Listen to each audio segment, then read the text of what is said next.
Good afternoon. How are you? Well, it's overcast, but they say it's not going to rain, and well, maybe it won't. I'm hopeful it won't. The Thomas Jefferson report says that the temperature is 64 degrees, which is fine. Not as good as 80, but it's okay. The humidity is 71, so that's why it looks like it's going to rain, I suppose. And the wind is at 6 miles an hour, and this is pretty open here, so I feel a little gust. I don't feel anything so terrible. Well, amidst the bad news, there are some possible escape valves, and it'd be impossible to predict it because we don't know the motivations of everyone. But the fellow who said he wanted to be president fled the Capitol to go to a golf game instead of dealing with perhaps the most major worldwide economic disaster in 100 years. So he should be here. But, you may hear this. People who lived in New York, as I did, we had formed opinions about Trump before we ever suspected that this lump would ever run for office. He had no interest in helping people. He wanted to pontificate. We all do at different times, but there was only one way, his way, and nothing's changed. He's gotten more brutal. He's taken on more elements of craven behavior over time. And he's never had an awakening or an understanding that was humane. It's that simple.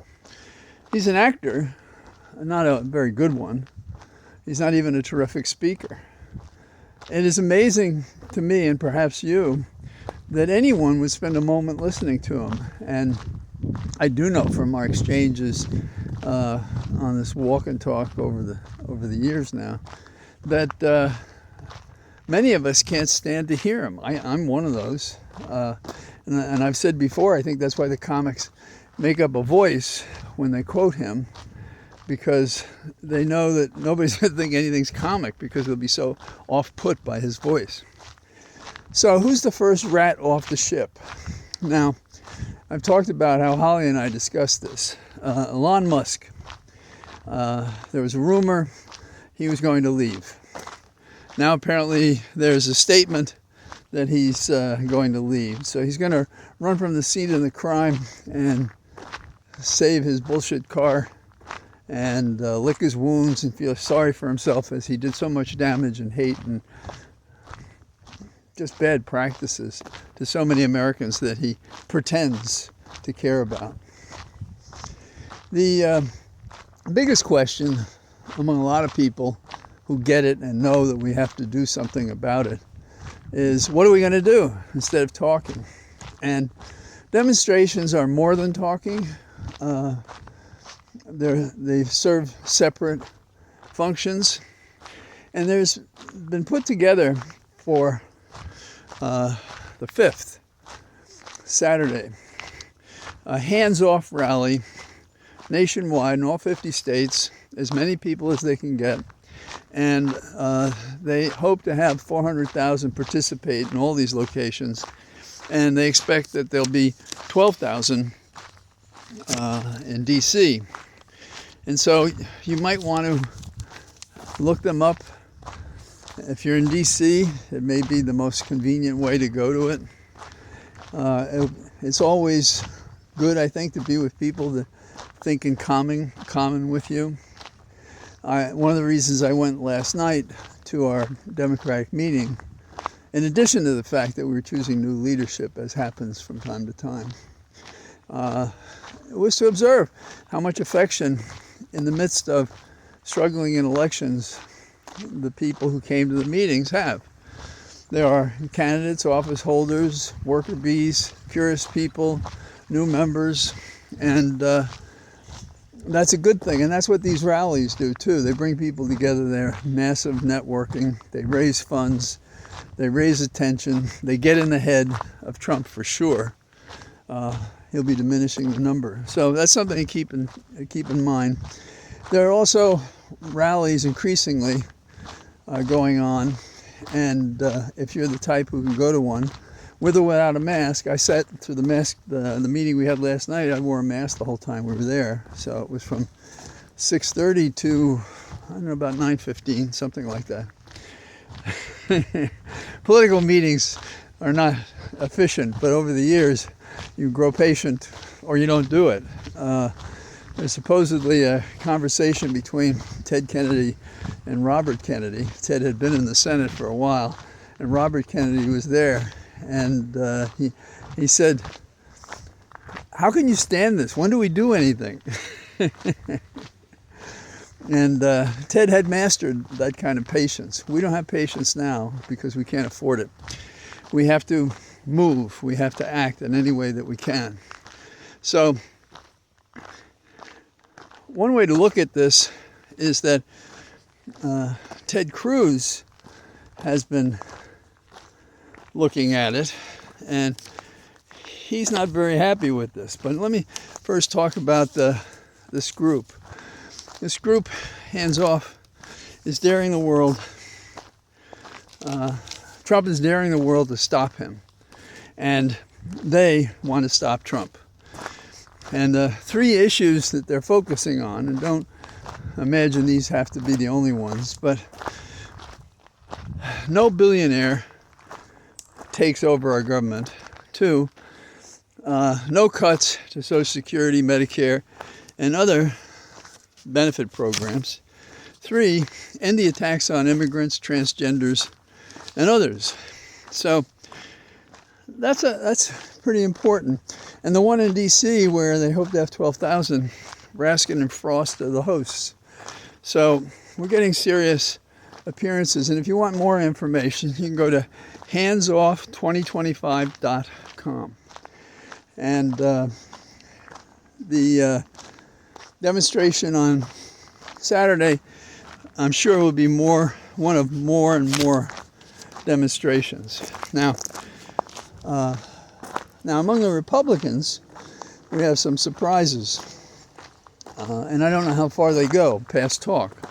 Ted Cruz warns that tariffs could be terrible for America. Now we're talking. Now he's not a Republican that probably you or I would normally think to embrace, but I think he's redefined some of the consideration as his own durability as an elected senator. And he is also the U.S. Senate Commerce Chair, so this is in his wheelhouse, if you will. And he considers what's going on to be the biggest tax hike in a long time. And he criticized those who are following the House Republicans because he's in the Senate side. Now, let's drill down a little bit here. We had a Republican and Democrat support a resolution. It passed in the Senate. He did not vote for that resolution. There are proposed bills in the Senate that would give the power, well, let's put it this way, would emphasize the power of the House to decide tariffs or not. Now, Cruz says this current operation could hurt jobs and hurt America, and I agree. So we agree on that. So what are we going to do about the House if the Senate will actually go on record and start pushing back and fighting for the people they purportedly represent? Over on the House side, Nebraska Republican Don Bacon, he wants to reclaim the authority for the Congress to make the decisions about tariffs. So this is an encouraging sign.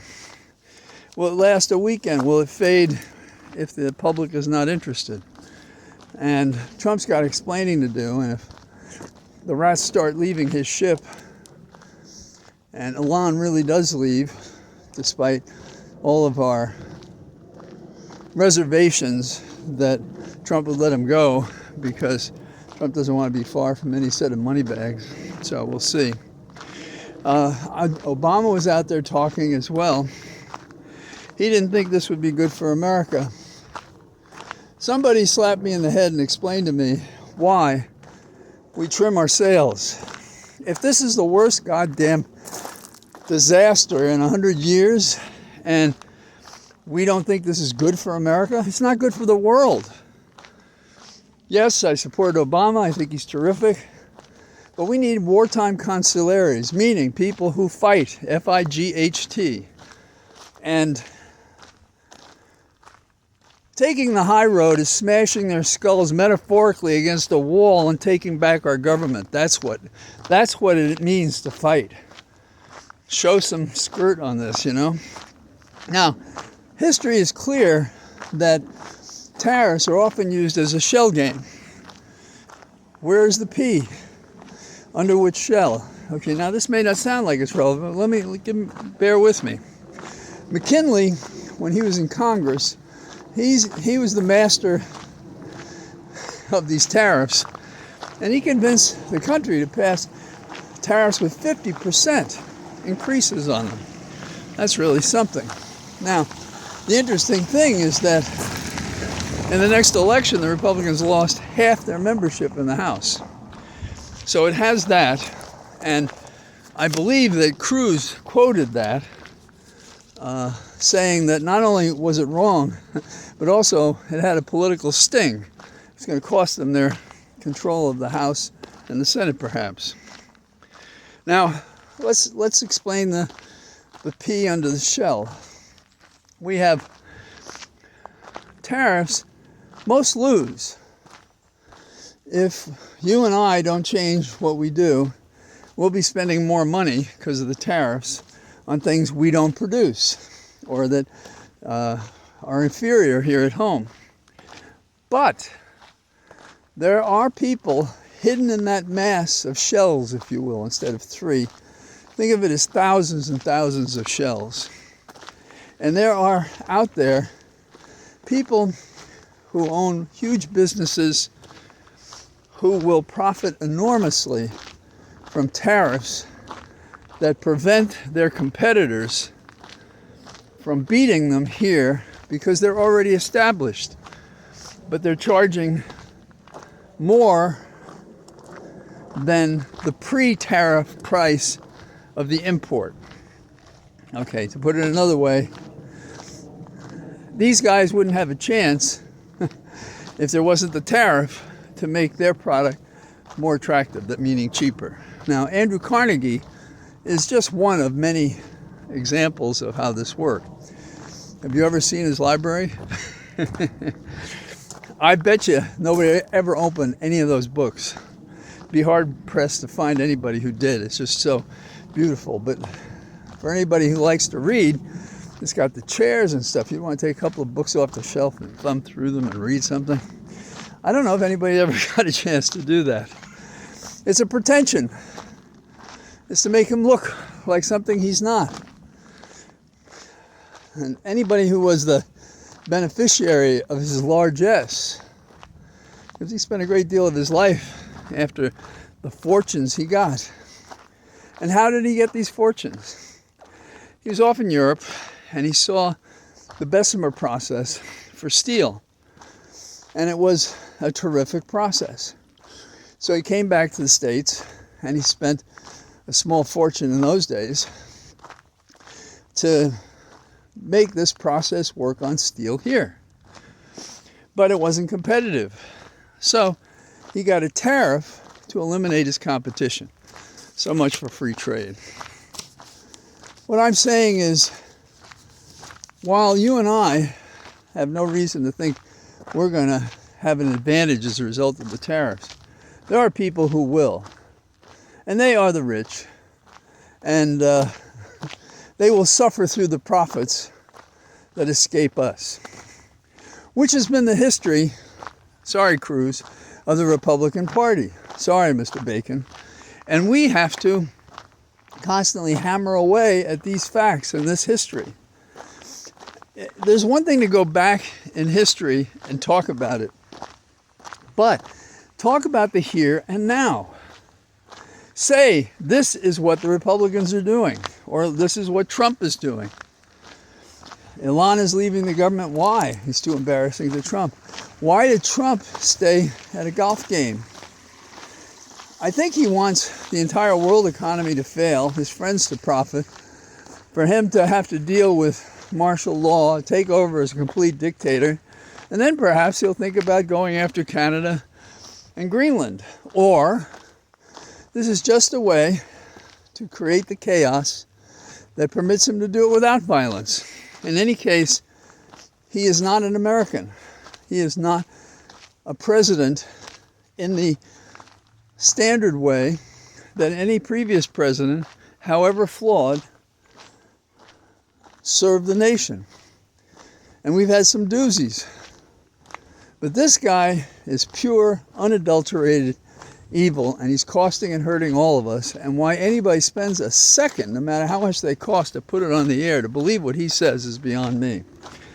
So those are a couple of my thoughts. Have a great weekend. I'll be out tomorrow, rain or not, and we'll talk then. So I say goodbye for the day from our Cathedral of Trees. All the best. Bye-bye.